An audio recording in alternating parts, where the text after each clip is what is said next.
This episode is brought to you by Navy Federal Credit Union. It's a special thing to be a member of Navy Federal because they are a member-owned, not-for-profit credit union that invests in its members with amazing rates and low fees. That's why members could earn and save more every year. Plus, they serve all branches of the armed forces, veterans, and their families. So if you're interested in becoming a member, learn more at NavyFederal.org. At Navy Federal Credit Union, our members are the mission. Insured by NCUA. Land.com can help you find that little patch of ground to call your own and do all the hunting, fishing, and hanging out with the family you want. Just know that getting your own piece of land is something that can generate memories for generations, but also has the ability to generate income in both the near and long term. Like if you just want to start a rental business / family compound. Go to Land.com and check out the hundreds of thousands of rural listings from all across America. Enough dreaming about it. Land.com is a place to find and invest in your open space. Episode 195, Should You Still Be Listening to Dave Ramsey?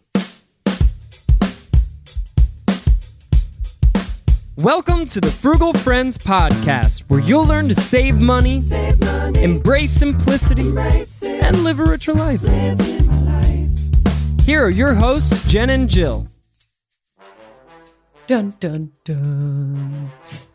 Welcome to the Frugal Friends podcast. My name is Jen. My name is Jill. And welcome to everyone who has tuned into this one episode because of its title. We welcome you. Hot take. Yes. So salacious content, clickbait. If you know us, you know that we don't use clickbait or salacious or extremist content. And so what you're going to get here today is really an answer to the honest question, should you still be listening to Dave Ramsey? And we have firm stances on that. And we are going to go through a few articles that we found on the internet with opposing views and saying what we do and don't agree with each of them, because there are. So that is what today's episode is. And spoiler alert, freedom remains the same. It is and will continue to be our message to make your own choices and do what's best for you. And so, yes, that's going to be part of our advice and answer to this question, right? Mm-hmm. I do want to say at the start of this, I think that there's something really glamorous right now, at least in the financial world, to kind of bash people, for lack of a better word, or specifically Dave Ramsey. And so I hope, and I know Jen and I, it is our aim to not do that.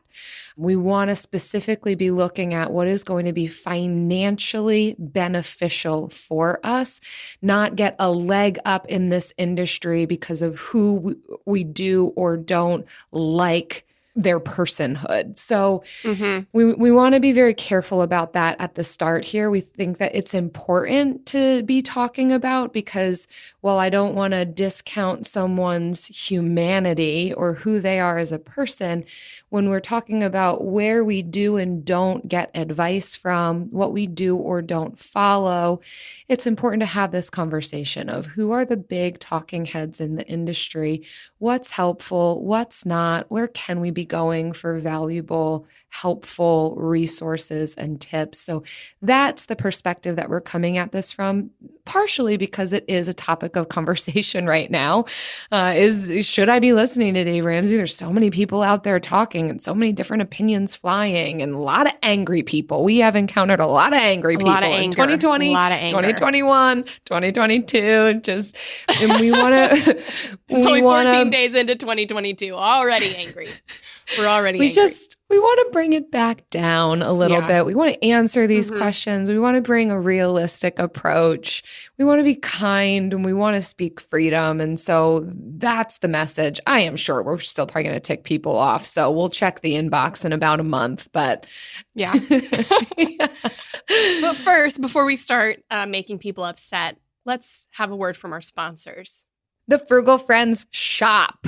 Ooh, I just love how that sounds. I wish I could go there. I can go there digitally, though.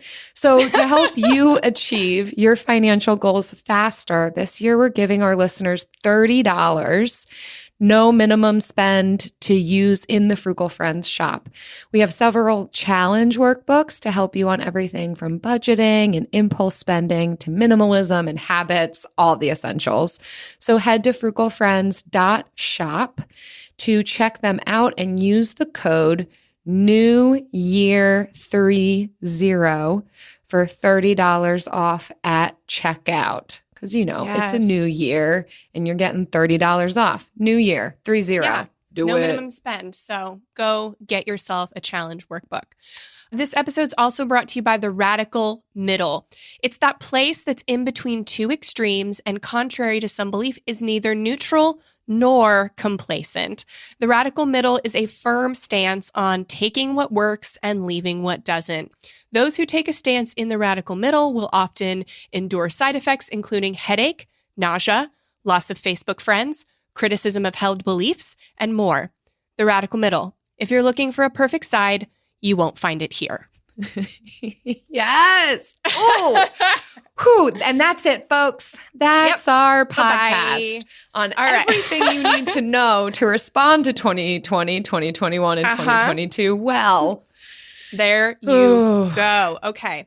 So if you are still a fan of Frugal Friends after this episode and you want to queue up another very similar perspective, episode 113, we talked to Marilee of Easy Budget about how her family modified the baby steps to pay off over $100,000 of debt. And that's one of our most popular episodes.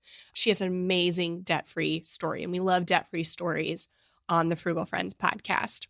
Another episode I would encourage you to queue up is actually one not from our show. It is from Choose FI, and it is episode 5. It's titled Why Everyone Needs Dave Ramsey and Why You Should Ignore Him. And that episode, all the way back from January of 2017, it was the first episode of Choose FI I ever listened to. It was how I found Choose FI back in 2017. And it is the inspiration for this episode because in 2017, my husband and I had just finished paying off $78,000 of debt in 2 years using the Total Money Makeover kind of as our guide for that 2 years. And we were just coming off of that, and I was really at a loss. Like, obviously, I knew which steps were next, but I did refer to it as a debt payoff hangover. And it was this episode that really taught me that I could succeed financially and do things that were different from the advice that I had just been consuming daily. I was a daily listener of the Dave Ramsey Show. I was daily taking steps to pay off debt. And so this opened up a new world for me. It is what I needed in that interim. And it took a kind and firm stance on the philosophy. And so, but that was back in 2017. I think things have kind of escalated since then. And so we'd love to take a fresh stance on it. But if you want to get the feel for where I was several years ago, then definitely episode 5 of Choose FI is another one to queue up. It's so helpful to hear that context and what was helpful for you and useful. And again, we're not doing this episode just to throw our hat in the ring. We are genuinely hoping that this too can be helpful for people to identify what's going to be best for you. Where does freedom exist? I know often, especially for those who aren't in the financial space, aren't talking about personal finance often, Dave Ramsey's the most well-known personal finance person out there. And so oftentimes he's just the one that's first recommended. At least that's what I see and hear in the circles that I have been in that, aren't connected to the personal finance space. And so I think this is helpful to take a look at, well, what does this mean as we start to enter into curiosities about our own personal finances and making decisions, that we don't just have to go to the low-hanging fruit. Low-hanging fruit is great. It's easy to pluck. But then where can we go from there too? So that's helpful is what we want to do today. Absolutely. So our first article is from Arrest Your Debt. Dave Ramsey baby steps are outdated. Find out why. It's for the most true and unbiased. I don't necessarily agree on. And honestly, a few things I find contradictory, but that's with any author. They throw their own opinion. As podcasts, we also put our opinion in. So it's going to go through the baby steps and see what the author has to say, and then also what we think. So let's start with baby step 1, Jill. Yeah. And I will highlight there's a lot of good things that come before we get into the baby steps in the article. So feel free to check it out and to find that radical middle, our sponsor today. Like, take a look at both sides, like what we're going to be doing in this article. But so as many of us know, Dave Ramsey is well known for the baby steps, this blueprint and guide path forward. And what do we do with our finances? Which I will say at the start, I mean, our opinions will get woven into this, so take that with a grain of salt. But I would say when I first started on my personal finance journey, that was helpful for me. Dave Ramsey is a part of my story and, some of the decisions that we've made. So I can't ignore that.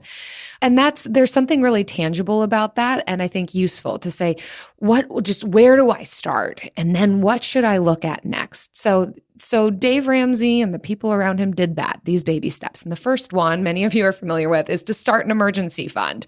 Okay, awesome. However, and as this article points out, that emergency fund recommendation is listed at $1,000 for everybody, no matter who you are. And that was written in 1992, and it was never updated. So we are in quick math, folks. We are in 2022. So that is a good 30 years, 30 solid years later. And so just for the sake of the fact that incomes have risen, cost of goods have risen according to an inflation calculator, to get the buying power of $1,000 in 1992, you'd need over $1,900 today. So even at that, the recommendation should at least be $2,000, but we also know that there's many other approaches to a starter emergency fund. Again, I will say for myself, when I was just starting out in my own financial journey, the $1,000 was actually like a really helpful, I liked having a number, and I liked that that felt attainable to me at the time, even in my literal place of like financial poverty. I had many other resources available to me, but I was legitimately financially below the poverty line. So for me, that was helpful, but again, still outdated. Like, if it was attainable for me living below the poverty line, then probably, we need to relook at this number. Yeah, absolutely. I think for a starter emergency fund, I would say some people feel better having a fully funded emergency fund before they start paying off debt. I didn't feel that way. And I don't think necessarily, sometimes people will use that security blanket to procrastinate in paying off debt. And I don't think that's healthy either. But yeah, definitely a more appropriate number in 2022 is $2,000, especially with the rate of inflation we have been seeing, especially if you have kids or a single income or own a home, all of that. There are just so many reasons to up that starter emergency fund. So let's look at baby step 2. Pay off all of your debt and using the debt snowball method. So let's look at the two parts of that. A lot of you may be familiar with the debt snowball. It is putting your debts in order from smallest to largest and paying off the smallest up to the largest. Some of you may also be familiar with the alternative version, which is the debt avalanche, which is listing your debts out highest interest rate to lowest and paying it off that way. And that is the method the author of this article recommends. But they use a very radical example for why they recommend this. So they're saying if you've got $20,000 debt and $18,000 in student loans, by doing the debt avalanche versus the debt snowball because the interest rates are so different. But in fact, the household credit outlier with absolutely you should be focusing on that before lower interest debts like student loans. But in the average, I think it's much more important that we look to kind of behavioral economics and psychology and focus on what's going to get us results long term versus mathematically. So the avalanche, yes, it does save you more money. If you're in the average, I've calculated this several times using median credit card and student loan averages. And you really, by using the same scenarios, same standards, you save maybe a couple $100 by using the debt avalanche. Obviously, I'm using American medians, so you should look at the numbers for yourself. But I think it's much more important that we pay attention to our psychology. And the debt snowball does give you more upfront wins, which your motivation is lowest when you're starting any journey. So I think it's important to front load that confidence and those wins so that you are more likely to finish because you save more money by paying off your debt than you do by giving up. And so that, I think, that is probably mathematically accurate. I don't know how to calculate that. Probability. Right. Okay. So you can also use a combination. There is nobody telling you have to pick one or the other. We used a combination. So we had debts with pretty similar interest rates, and we chose to start with the highest one first. But it had a bunch of little ones inside of it. So we did the snowball inside of that. And we did it. We made it our own. So do whatever you want. Yeah. And we just had one debt. So we just did the debt payoff method. So Right. we're all going to find ourselves in different places. And you can very much so, if you want to do the debt avalanche, you can make your own quick wins and set up systems for that. But that is this behavioral psychology behind quick wins is there. And whichever one you choose, incorporate it into the method you use. So the next part of this is to pay off all the debt, whatever method you use. And that's sometimes argued as don't invest until you're completely consumer debt free. And I will say, I think it's okay to invest while paying off debt, but it's also okay not to. And so we are big proponents of focusing on one big goal at a time. That, I think, is the biggest takeaway when you're trying to reach financial independence, reach financial freedom. Every milestone on your journey should be focused on with intention, that we're not trying to do multiple big goals at a time. And paying off debt is a really big goal. So neither of us invested while paying off debt. I do think you should get your employer match. And again, this for me, this is all opinion right now. But get that employer match. It's something you are entitled to. It's like saying to your employer, if you don't take it, that no, you don't have to pay me everything you've promised me. I will give this back to you. So don't do that. Get your employer match because you deserve it. And I am a big proponent for investing, but I think I'm more of a proponent for progress. And I think when we focus on multiple goals at once, when you have too many irons on the fire, one will get forgotten about, at least one. So know what you're capable of and focus in on that. Put your resources in on that, and don't be ashamed or guilted by people saying you have to do 5 things at once. I will say that if you are at the end of your debt freedom journey, consider maxing out a Roth IRA if you're close to debt freedom. we became debt-free in August of 2017, and that was enough time for us to max out 2017's Roth IRA.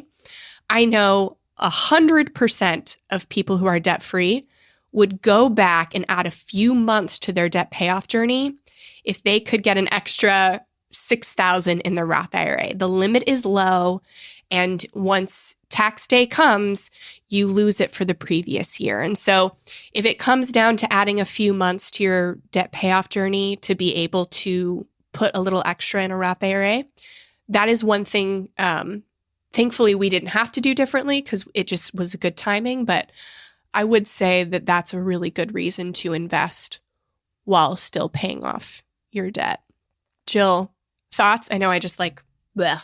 It's all excellent, and I think continues to highlight this tension, this radical middle of, all right, here's this step 2, here's the exact ways that it's prescribed, and yet we're finding alternatives to that are still relevant and wise advice. And so I think part of our argument in highlighting this article and highlighting these steps is to say that there is freedom. There's this path, the very strict and stringent baby steps here. And we know that Dave Ramsey says do not veer from them. And yet we're also saying that we see people veer from them with wisdom, intentionality, thought, research, and that too goes well. So I think it's helpful to see the highlight here of what is the very specific thing that this is saying and what does that then mean and where is there potentially wiggle room. Of course, we all decide which wiggle room we're going to take, which path we're going to follow. But again, as we ask the question, should we still be listening? It's like, well, what do you want? What kind of freedom and permissions do you want? What kind of person, are you? What works best for you? AI might be the most important new computer technology ever. It's storming every industry, and literally billions of dollars are being invested. So, buckle up. The problem is that AI needs a lot of speed and processing power. So, how do you compete without costs spiraling out of control? It's time to upgrade to the next generation of the cloud, Oracle Cloud Infrastructure, or OCI. OCI is a single platform for your infrastructure, database, application development, and AI needs. OCI has 4 to 8 times the bandwidth of other clouds, offers one consistent price instead of variable regional pricing. And of course, nobody does data better than Oracle. So now you can train your AI models at twice the speed and less than half the cost of other clouds. If you want to do more and spend less, like Uber, 8x8, and Databricks Mosaic, take a free test drive of OCI at oracle.com/strategic. That's oracle.com/strategic. oracle.com/strategic. We get our weekly groceries delivered through Instacart because once football season starts, game time is family time. I can get everything my family needs for the week, from reliable staples to specialty ingredients, all delivered right to my door in as fast as 1 hour. So I can stay on my game without missing a minute of the game. Visit instacart.com or download the app to get free delivery on your first 3 orders. Offer valid for a limited time. Minimum order $10. Additional terms apply. Instacart. Add life to cart. So I would say the main thing I want to get across for baby step 2 is invest or don't invest, but work on a singular goal with intention. If you're going to invest, make it small, make it unnoticeable, and work with your numbers to see, if it's going to take you 6 years to pay off your debt, you for sure want to be investing while you do that. But if it's going to take you maybe a year or 2, then maybe you don't. Maybe you just hit those debt numbers really hard. It's up to you. Work with intention on one big thing at a time. Baby step number 3 is, as far as Dave Ramsey's plan goes, is to fully fund an emergency fund, a fully funded emergency fund. It's a lot of funds. And that is 3 to 6 months of expenses. This is still standard advice. We don't have much pushback on this other than to say choose 3 or 6 months on your job based on your job's volatility, whether or not you have 2 incomes in your household and your own comfort level. So taking all of those things into consideration, choosing what's going to be best for you, whether it is 3 months or 6 months. And then we would say no less than 3 months and no more than 6, because it is important to invest as much as possible early. You do want to be moving forward and not just solely focusing on stacking a ton of money into a fully funded emergency fund. Again, it's for an emergency. So no less than 3 because you want to find yourself prepared, no more than 6 because you want to be focusing on other goals once you reach that. In 6 months, you will do fine if that income goes away, you find yourself in a crazy emergency. Yeah. We hope statistics will show about 6 months is pretty good. So we feel confident in saying that that's still standard advice. So baby step 4, this is it. This is the breaker. This is the big deal breaker. Here we go. You're right. Okay. Whew. It's a good thing it's cold outside because I would be sweating.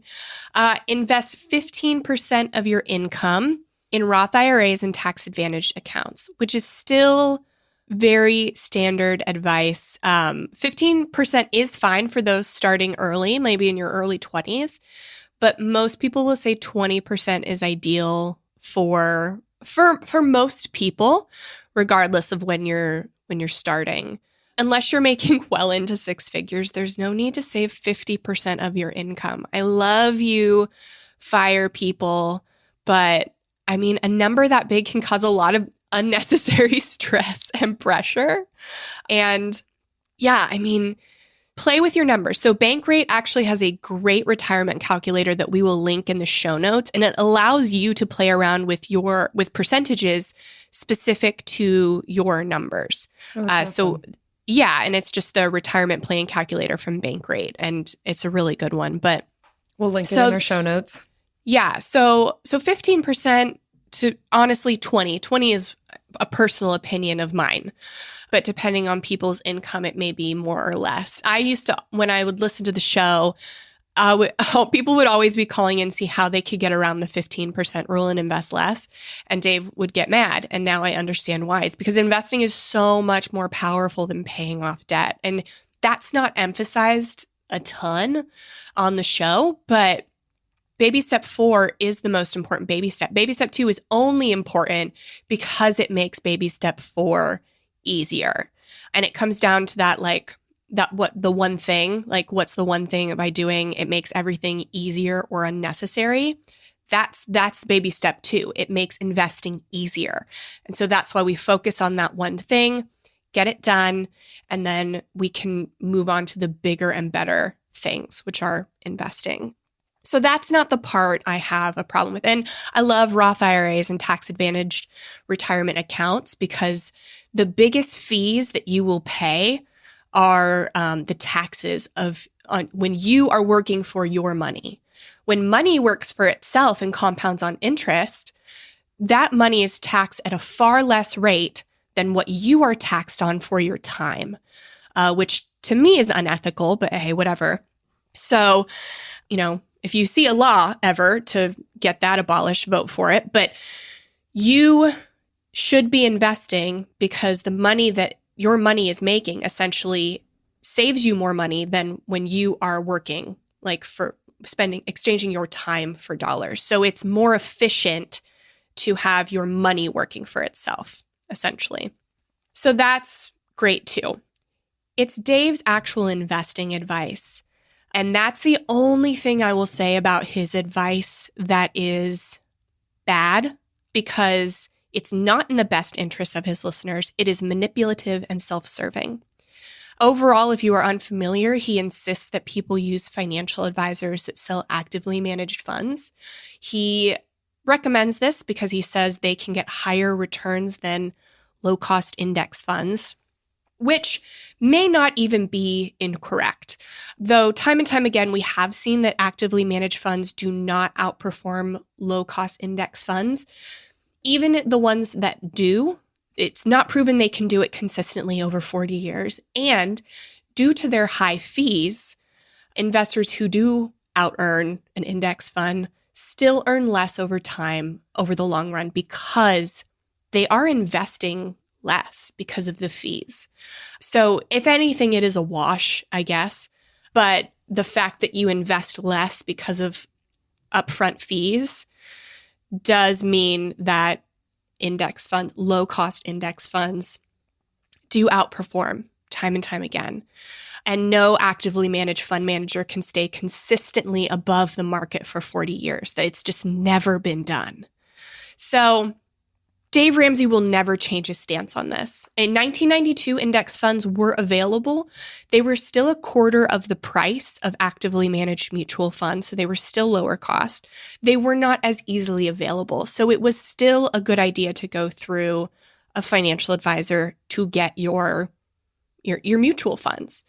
But now with technology, it's made it so simple for the average investor, in the beginning investor, to create their own portfolio, start their own retirement funds, and do it all on their own without having to pay a commission-based sales agent or even a fee-only financial advisor. We love certified financial planners who charge based on just an hourly rate versus a commission on what they sell you. Like we love certified financial planners, but you don't even need one to get started.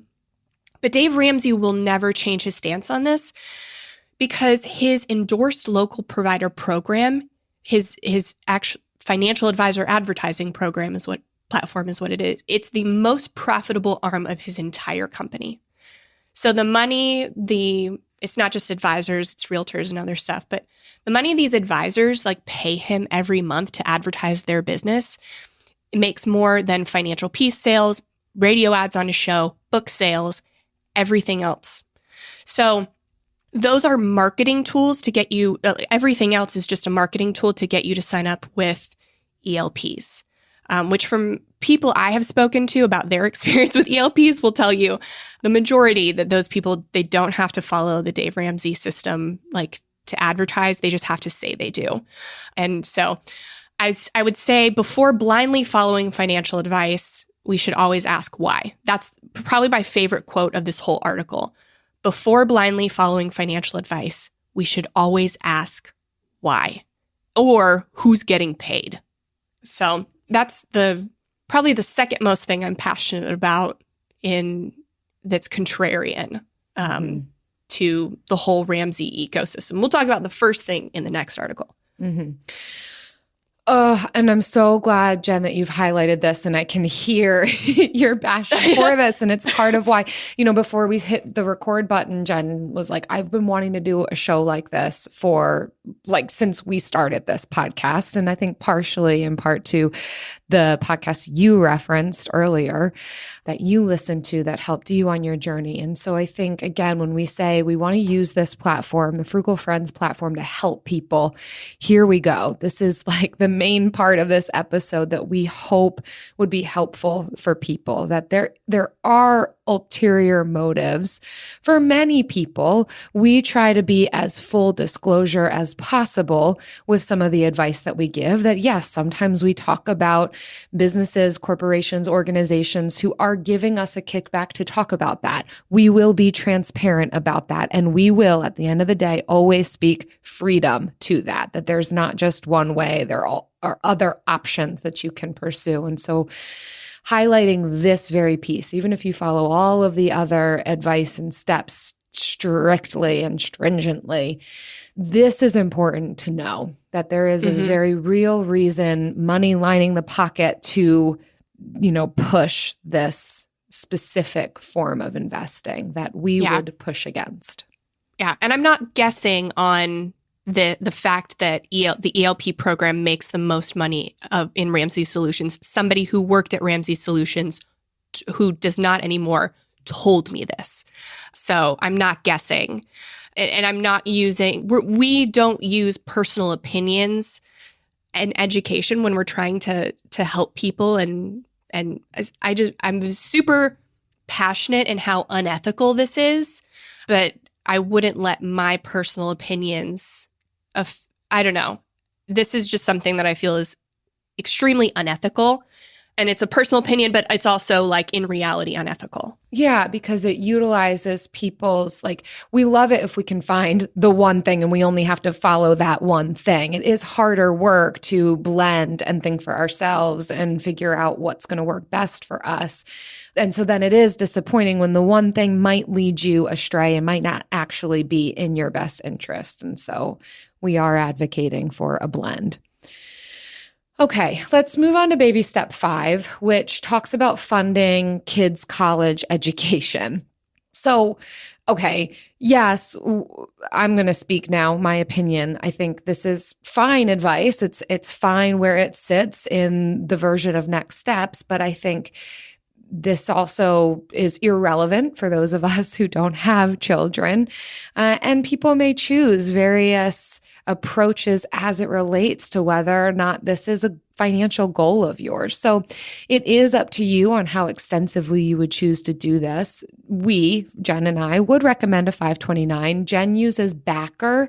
You can get, sidebar, $15 by signing up at frugalfriendspodcast.com/Backer if you are interested in setting up a 529 for your kids, specifically to invest in their education. I will say personally, I don't have kids. This is Jill talking. Who knows if I ever will? So this is partially irrelevant, but I have considered it. If I do have kids, I'm not certain that this is going to be a priority for me. I am becoming, while I have my master's degree, I am becoming less and less enamored with higher education, the entire system, the overall value that it actually brings for the amount of money that it costs, and what education is going to mean in the future, what employees are going to require from people as far as skill set and what they're able to do. I just think things are shifting. So that's a whole other, like, I'm sure, unpopular opinion, but there's room here. Again, of course, I'm going to speak freedom to choose what's going to be relevant for you, what you actually desire. Yeah, I agree. I put 5,000 in there. And now I don't touch it, and we'll just see what happens. And if it's not enough, he'll pay for the rest. If he doesn't go to college, I will give it to a grandchild or somebody else. So that is really the extent of how I use it. All right. So moving on to baby step number 6, pay off your house. This is also a contentious one too, especially in the FIRE movement or real estate. People love to leverage debt in mortgages because it is some of the lowest interest debt that you can get, and the return on investment is higher. So we feel personal preference too. So we don't plan to pay off our home early. We refinanced last year to it was like a year and a half ago, to a 15-year fixed mortgage. And it is saving us over $100,000 on the total cost to own our home. And for us, that's enough. We don't plan on selling our home. And if we do, we just build equity in it faster. But we also know our primary residence is not an investment. Honestly, it's a place to live. If we weren't paying a mortgage, we'd be paying a rent. We may choose to buy a bigger house with a higher mortgage. Who knows? We don't know. We can't predict the future, but we feel good about where we're at, not paying it off faster than a 15-year, but we moved to a 15-year so that we could save extra money. But so I did some calculations, and it shows I'd save about $20,000 by putting an extra $500 a month at my mortgage, but I would rather put that money in an IRA or into real estate to make more than that in the long run. So that's kind of where I sit on that. But we know a ton of people who've paid off their mortgages and they love it. It's a weight lifted, and I fully support that too. Absolutely. And finally, step 7 is build wealth and give. And I can't argue there. Okay. Right? You've done all these other things. You've paid off your debt. You're investing. You've thought about your children and what you want to set them up for. excellent. Build wealth and give. So in a lot of ways, those who have followed Dave Ramsey's steps, I mean, there's a lot of people out there who are doing excellent, and they are at this stage of building wealth and giving. That's awesome. There's a lot of people who have not followed Dave Ramsey's steps, and they are building wealth and giving. And we encourage this aim. Especially the generosity piece. And I am personally very grateful that this is part of that message, that this is part of those steps. And it is also a part of our message to be generous. We don't aim at frugality just to hold tightly the resources that we have, but also so that we can give to others and care for those around us in our immediate communities and neighborhoods and beyond. For me, it's a big why behind frugality. So I'm glad that it's here. Absolutely. So our next article, we will not spend as much time in, but I wanted to find an article with some defensive points on Dave Ramsey that were not from the Ramsey Solutions website. And I couldn't find many. I could find one. I found one on the whole internet. And it has become super popular to bash Dave Ramsey. So I found so many articles and videos and stuff just bashing him as a human being. And human beings are human beings, and we don't bully anyone no matter how much they bully anybody. That's not what we are here to do. So we found this one in defense of Dave Ramsey. And so this is where we really want to start talking about so we covered the financial advice, and now we want to cover the methods for executing financial advice, whether you go with Dave Ramsey's baby steps or you veer off. He also has very distinct methods for keeping you going on the path. And so that is kind of where we're getting to here. Jill, I will let you take it away. So this article comes from Campfire Homesteading. And again, we're just showing you different sides of this coin, what various people are saying about this. And I think the one thing that stands out to me from this article is just the top critiques. So the article goes through what they have heard and seen and read as top critiques of Dave Ramsey Solutions, and then they go into all of their arguments over some of these top critiques and why they still support Dave Ramsey unashamedly. And so some of those top critiques include things that have to do with his personhood. Like the internet has attacked all things, and we've experienced that too, even on our Frugal Friends podcast show. Critiques about things we can't change, like the fact that Dave Ramsey is an old white man. That's a critique he's received. None of that he can change. Okay. Cool. I'm looking through old white male. He can't change that. However, that does morph into the reality that we can choose, though. It doesn't mean that we have to follow one person. Of course, this isn't what the article is saying. This is my response to that top critique, that we now live in an environment and context and setting where there are many voices, and we can find the voice that speaks to us or the collection of voices that speak to us. That if hearing messaging and perspective from a position of privilege is not helpful, useful, or relevant to you, then fantastic. Find someone who is helpful, useful, and relevant to you. So I'm not going to stand on that platform of, but just listen to him. Like, yes, there are perspectives that come from him that are a result of him being elderly. White, and male. Yeah. And I mean, so I think this critique in particular is a response to the lack in diversity in personal finance. And I hope that representation matters. And it's why we fill if you notice, we don't have many interviews, but we tend to try and stick to women and women of color, because we believe that women, like diversity, especially female diversity, is important in personal finance. And I love some, old white men, they're super kind. I mean, in my personal life, kind, smart, wise, but they have had so much, I guess advertising has had so much platform for so long, and representation right now, I think, and diversity is super important. And so I don't want to vilify anyone for being an old white man, but it still doesn't mean like I'm going to give them more of a platform. Yeah. But that's right. Kind of maybe the heart behind our interview selection process, if you hadn't noticed it. Yeah. It's not entirely a fair reason to listen to or not listen to somebody, but if that's a barrier for anyone in particular, then yeah, we don't have to. There are plenty of other voices out there who are going to be helpful.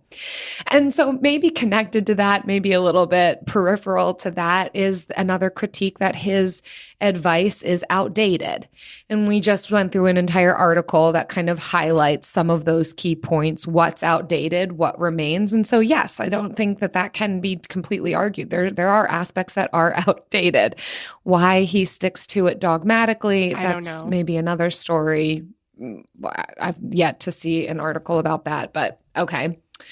The next critique is that he doesn't take into account various financial situations. And yes, there is a very one-size-fits-all approach to Dave Ramsey's baby steps that makes it really difficult for people who find themselves in alternative situations that aren't your cookie cutter status quo middle class American situation. This just might not be an approachable advice for you. And that's a strong critique. And, of course, this article pushes back on that by saying, yeah, but if you still follow it, you'll do well. It's like there can be a tone deaf piece to this of yes, but there's a whole population of people saying this isn't helpful for them. And okay, so there's going to be those who love it and those who don't. And again, freedom. Yeah, I think we have to. So I heard this really good advice from a mentor recently where he said, do as I did, not as I do. And so Dave Ramsey, older white guy, like multi-millionaire. He is so wealthy from his business. Of course you can't follow what he's doing right now. It is unrealistic. He is outside most of our income brackets. So if you're looking at the person he is today, of course, he is completely out of touch. And I'll say this all the time. It's super important that you get some, not all, but some of your financial content from people who are paying off debt and who have just recently paid off debt, if that's one of your goals, because they are most in touch with what's going on. But then it's also important to get some content from people who are far outside and far away who have the perspective. So you need some advice content consumption from everybody on the journey so that you get a well-rounded picture of the advice. You can't just consume one sphere. That advice, Jen. Yeah. Oof. And so I think what the author is saying, simply saying the plan didn't account for something I don't have, does not mean we throw our hands up and go home. I think that's actually really wise because we're all about the radical middle. Take what works, leave what doesn't. And that doesn't mean we promote something that we don't agree with, but we are not going to completely vilify a human for the things that don't work for us. Yeah. And I think that goes right hand in hand with the radical middle that we're talking about. And this concept of taking hold of one thing without letting go of another. I think that's another key concept for how do we find the radical middle. It's not a letting go of something to go chase after something else, right? That's the extreme. That's the pendulum swing. But how do we hold on to what is helpful on this side as well as what's helpful on the other side, and so find the middle ground for ourselves. Yeah. But then finally, the next critique that I think we'd be remiss to not highlight here. This is the number one. This is the number one. This is what you've been waiting for. The approach. Mm-hmm. Tell us about the approach, Jen. So it is terms like, so this is where my husband, Travis, and I differ on how we view Dave Ramsey. So I'll give you a little insight into how we view it. Dave uses terms and has increasingly used this in the last several years, like strategies that are angry, shame-inducing, guilt-inducing, but some people refer to as tough love, buckling down. The author himself references like the military and their tactics, and which he is in support of. And so he finds this system to work for him, which is kind of similar to Travis. He needed tough love to a quote unquote tough love to really kind of buckle down. Whereas for us, Jill and I, we know that guilt and shame and fear do work faster. We are more afraid of losing things than we are excited for what we will gain. So the methods are based on psychology and what's most efficient. Dave is very efficient in the methods that he uses to motivate people, but they are also unhealthy. And so we know that through encouragement, flexibility, grace, community, it's not as efficient, but you get to the same destination, may take a little longer, but you get to the same destination with fewer scars. And that is the path that we are taking. And that is the only path that we feel is right. And so this is the number one reason we no longer have Ramsey personalities on our show.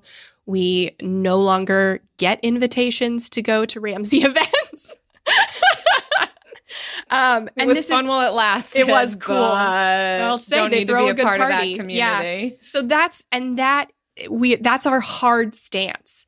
That's our radical middle hard stance, is that there is one right way to do it. And the right way is flexibility and grace and recognizing unique situations and taking the messy path that is the healthier path. It may be the slower path, but it is the right path. I've got to say, even as I was reading this article, again, while I want to hold both, while I want to take what is useful, like take the meat, spit out the bones, reading through the article, what did feel a little icky to me when I got to those parts of, even the writer is using terms like, how bad do you want it? References to the military and their tactics and how we need to have a militaristic approach to our finances. And I do believe that for some, that's what they want. That's what they would identify works for them. I will say, though, it's not what works for most people. And the military is a very specific machine and system that is producing like weapons of war. And I'm just not sure how relevant that is when it comes to like our personal lives and finances. Yeah, I would say if that is what you want and what you think you need, that it's time to kind of look deeper and figure out why you need that. Why you that's the reference. Ultimately, I hold an opinion and value system that says it is kindness that leads us towards change and a turning in the non-beneficial habits and behaviors that we have. I do not believe that shame is a beneficial motivator. It can produce some behavioral changes, but like you said, Jen, it's not without scars. It's not without unhealth. Where it ends us up, not only in our view of self, but our view of others and the world around us. And I'm speaking from personal experience, personal opinion, and my own background in mental health to say that it's not useful. And we do not want to align ourselves or motivate people in that way. And we want to put a strong caution out there if this is the way that behavior change or motivation is happening, that again, it's not without cost for us. If it's fear, guilt, and shame that is moving us towards some sort of end goal. Yes. So you know how we combat the guilt and shame that's out there? With fun and the Bill of the Week.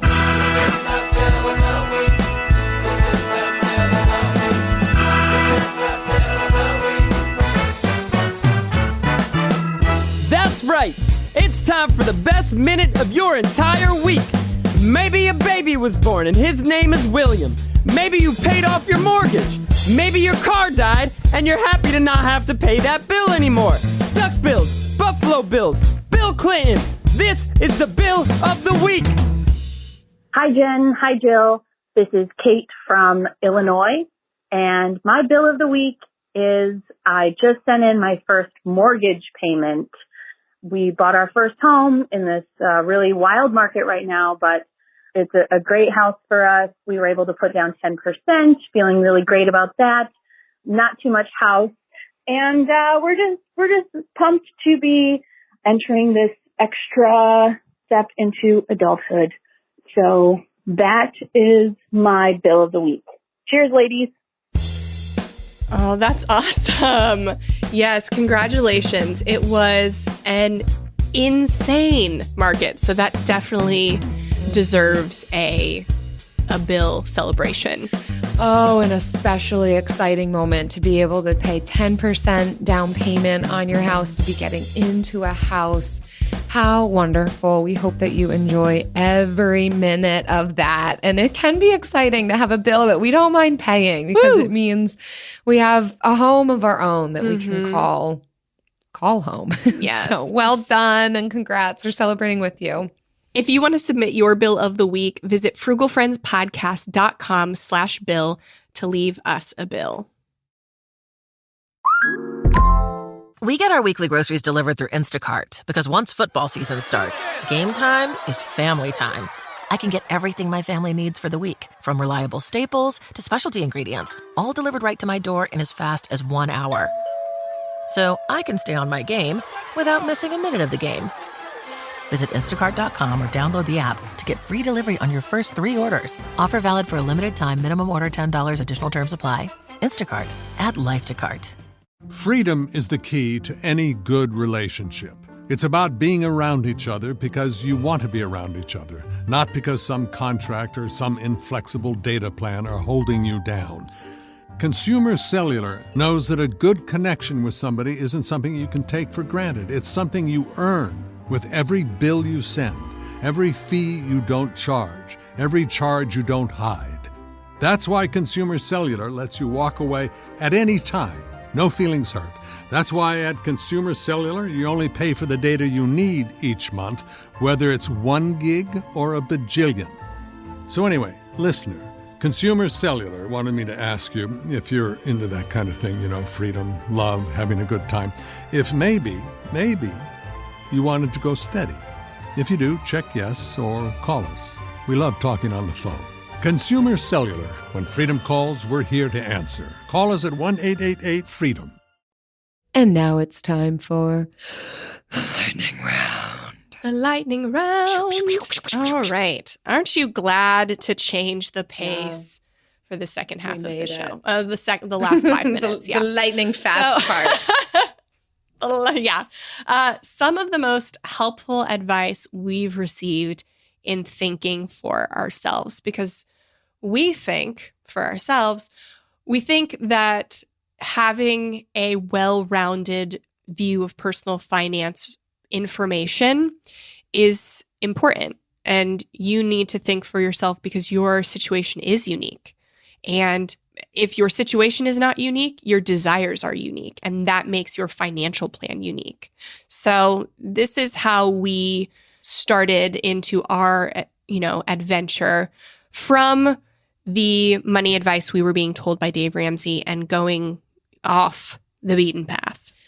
For me, I think it was just this overall permission for freedom, that it doesn't have to look one way. I think, again, when I was first on the journey, my introduction to how do you handle finances well was Financial Peace University. That's like my legitimate story and part of my journey. And so I did have that idea of, okay, I'm going to follow this to a T. And I think it was both in realizing my own circumstances were different from what Dave Ramsey's steps permitted. Like I couldn't actually do some of the things. It just wasn't attainable for me. And my situation looked different. And I just wasn't finding like any off ramp or little branch or shoot that I could follow. And so both in kind of starting to explore, hearing from others within my circle, talking with other people about finances, but then like finding other resources, which in large part has to do with the community that you and I have built, Jen, friendship with you and introduction to different other personal finance platforms has been really helpful in continuing me on that journey of freedom. And then what I found and experienced as a result of finding what works for me. And I would describe freedom as the opposite of shame.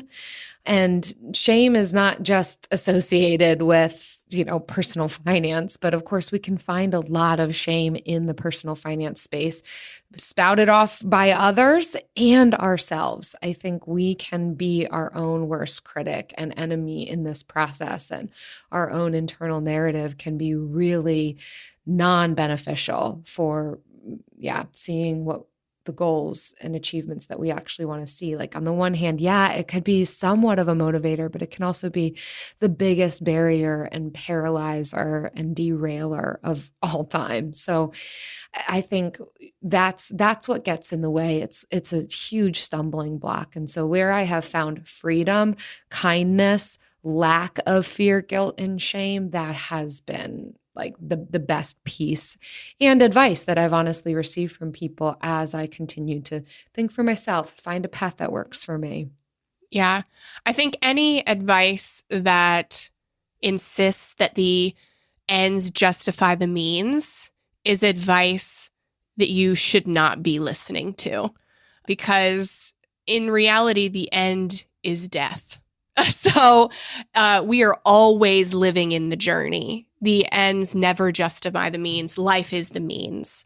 And I think we were on a podcast. We were doing a podcast last night. It was the Avocado Toast Budget. They have a really a cute couple. They call their listeners Toasties. And we were talking about, the journey and to enjoy the journey, permission to enjoy the journey. And I was like, because the destination is death. Because it's all about the journey. Freedom is a goal so that we can enjoy the journey more. So that was permission for freedom is a huge thing for me too. What about for you, Jen? For me, it was a conglomeration of advice from discovering podcasts. It started with the Choosify podcast, which in full transparency, I don't listen to it anymore. I don't think a lot of financial podcasters actually listen to financial podcasts because, we for obvious reasons. But in the, those 2017, 2018 episodes very much taught me an alternative way of thinking. And then I would also say Paula Pant and Joe Saul-Sehy, I have to credit them of Afford Anything and Stacking Benjamins respectively. They saved me from choosing one of those ELPs. I had a meeting with one and I just got this icky feeling, like looking at all of the fees and being a naturally or being frugal, having been trained for 2 years to become frugal and become an intentional consumer.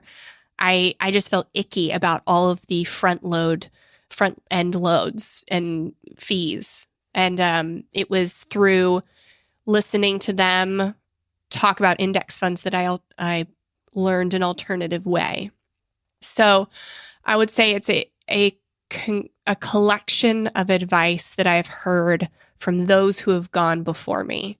And now my hope is to be that voice for somebody else, that I am not telling them what to do, but I am telling them what I have done and what I have seen and helping them navigate those waters so they can have the same story for someone else. Awesome, Jen. And so in summary, should you listen to Dave Ramsey still, you decide and know that there is freedom and permission and other alternative voices out there speaking helpful advice. Find the path that works for you. Yeah. And I hope that you, by the end of this, know where we stand, and we welcome everyone. Whoever you are, whatever path you follow, whatever income bracket, you are welcome here. This is a community that you can feel safe exploring finances, exploring your financial options in. So this is a safe space for you to do that. And that's the part that we play in this ecosystem. I agree. Thank you, everyone, so much for listening. And we want to thank you also for your kind reviews on Apple Podcasts, because it's like the only platform that actually allows you to leave a review. Yeah. Like this one, fun, informative, and thought-provoking. It comes from Taterbug. Thank you, Taterbug. I like it. Makes me hungry for some taters. Happens to be 5 stars. I love listening to Jen and Jill. Their chemistry is great. Dialogue is thoughtful but not stiff. And I really just enjoy spending time with them. Great, approachable, thought-provoking content. Ooh, I love that phrase, spending time with us. Like, that is what we're doing together. While we sit in your ears, we're spending time together. I like that image. And yeah, we hope you find safety and permission and freedom and helpful, useful tips here. Absolutely. And we want to thank our friends who share these episodes on social media as well. When you do, it helps more people find the show and be helped by this radical middle idea. And so when you share the latest episode on Instagram as a post or in your stories or reels, we're going to add you to our monthly drawing for every 5 tags and reviews we get each month. We are giving away $50 for you to spend in the Frugal Friends shop. So keep leaving us reviews wherever you listen to podcasts, primarily Apple. Leave us reviews on Apple. And send the screenshot to reviews@frugalfriendspodcast.com to enter yourself into that drawing. And don't forget to tag us on social. We'll see you next week, hopefully. Bye. Frugal Friends is produced by Eric Sirianni.